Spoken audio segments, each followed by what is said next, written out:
BacuLaEnterprise Edition to the rescue. Welcome to the Bacula Systems web series. In this video, we'll do a bit of a deep dive into the way we do bare metal recovery in Bacula Enterprise Edition. We'll demonstrate using a Windows 10 virtual machine for the restore. The process looks almost the same for Linux, so we won't do a separate video for that. The first step we'll go through is to add a new bare metal recovery backup job. In previous videos, we've demonstrated how to add a new client and a new backup job, so I'm going to go through this very quickly and run through the Add a New Backup wizard. The Windows client has already been added to this Bacula director, and the BMR plugin is included by default on the FD, so there's nothing more to install on that side. We will have to create a new file set that backs up using the BMR plugin. We'll give this one a descriptive name to tell us that we're doing a BMR backup of Windows, and then browse the client to make sure we can connect to it. Next, click on Edit Plugins and find the Windows BMR plugin, and click to add it. You can choose to exclude some drives here, so for example, if you have a drive that's dedicated to your database data that you'll be restoring after the backup of your operating system, you can exclude that from the backup here. Finally, we'll set any file set options that we need. For example, we'll turn on a signature, but you could also exclude files here or turn on deduplication. After this, I'm going to just click through the remaining steps of the wizard and leave a blank schedule because I'll just be running this job manually. I'm also going to enable the auto commit feature in BWeb so that my changes are automatically added to the director. Now that we've created our bare metal recovery job, we can return to the BWeb landing page and run it manually by clicking Jobs and then Define Jobs. I'll select the newly created job from the list, and I won't change any of these options because the defaults are all fine. You may notice that it says incremental, but Bacula will know to automatically upgrade this to a full because we don't have a prior full in the catalog already. Now we should see the job start, get a log of the snapshots starting for all of the mounted drives, and start seeing files move. I'll fast forward to the end and we can see what the finished job log looks like. Here you can see the finished job log, where it looks like we backed up about 28 gigabytes and Bacula reports the job was successful, so now we should be able to do some restores. Bacula's BMR backups allow two recovery modes. You can restore files from them just like a normal Bacula backup, which is what I'll demonstrate first. So even though we have a backup that can restore a whole machine, it is also possible to recover some or all of the files from that machine at the file level and bypass the bare metal recovery process entirely.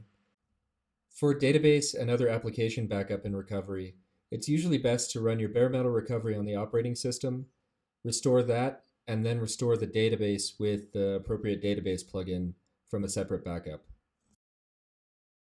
Since we've covered web restore of files in previous videos, let's skip ahead and look at the bare metal recovery restore process. You can see here the virtual environment that was used for testing. The Windows 10 machine listed at the top is the machine that was backed up with the BMR backup, and the one at the bottom is a new one I've created with the same specifications and a blank hard disk for the BMR recovery. Next, what we'll do is change the settings and boot from the Bacula provided recovery ISO. Again, the process would be the same in Linux, where we'd be booting from the Linux BMR recovery ISO, and in both cases it takes us into a minimal operating system with a Bacula client installed that is able to perform the bare metal recovery restore. We'll give this just a moment to boot up, but once it's done loading, we should be in the Bacula bare metal recovery environment. Once booting is complete, you'll be in the bare metal recovery window. From here, you'll choose your language and then enter some information about your Bacula environment. You'll see that it's asking for a rescue client and a rescue password. I haven't yet configured that, and so we'll go do that in a moment.